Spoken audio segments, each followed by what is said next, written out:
ዲሴምበር 31 የዕለቱ መልእክት ርዕስ ዓመት በዓሎችህን በደስታ።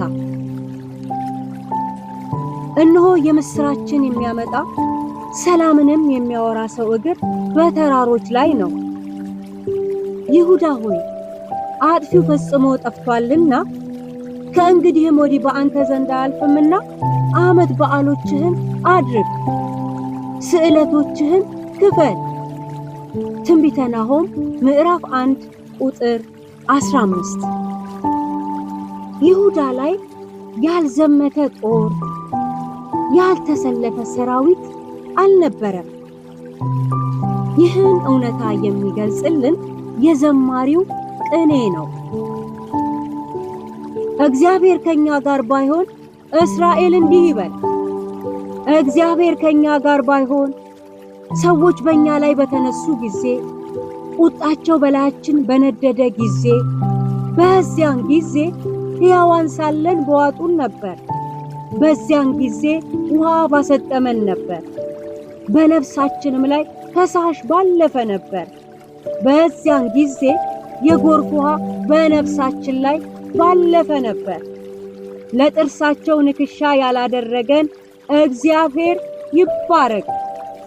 ነፍሳችን እንደ ወፍ ከአዳኞች ወጥመድ አመለጠች። ወጥመድ ተሰበረ፣ እኛም አመለጥን። ረድኤታችን ሰማይንና ምድርን በሠራ በእግዚአብሔር ስም ነው። መዝሙረ ዳዊት ምዕራፍ 124። በእነዚህ ሁሉ ከባድና አጣብቂኝ ጊዜያት ጠላቶቻቸው እልል እንዳይሉ ያደረገ የቃል ኪዳን አምላክ የሆነው ቅዱስ እግዚአብሔር ነው።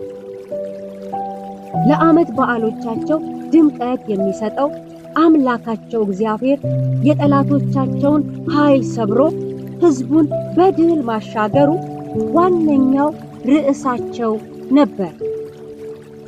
ጠላቶቻቸው መሸነፋቸው ብቻ ሳይሆን ከእንግዲህ ወዲህ በአንተ ዘንድ አያልፍም ማለቱ ዋስትና የሚሰጥና ዘላቂ ድልን አመላካች ነው። ለእኛም ቢሆን ከዚህ አይለይም። የዓመት በዓሎቻችን ድምቀት እንደየአቅማችን የሸማመትናቸው ነገሮች ሳይሆኑ ከዓመት እስከ ዓመት ድረስ ምሕረቱንና ቸርነቱን በሕይወታችን ያበዛልን አምላካችን እግዚአብሔር ነው።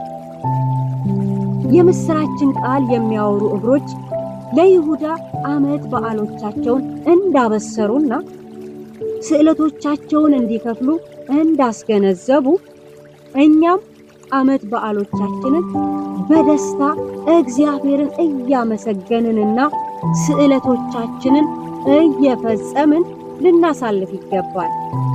ሃሌሉያ! አጥፊው ስለጠፋ፣ ሃሌሉያ! እግዚአብሔር ድልን ስለሰጠን፣ ሃሌሉያ! ከሞት ወደ ሕይወት ስለተሻገርን። አማኞች ሆይ በእግዚአብሔር ደስ ይበላችሁ። ዓመት በዓሎቻችሁንም በደስታና ለእርሱ ክብር አድርጉ።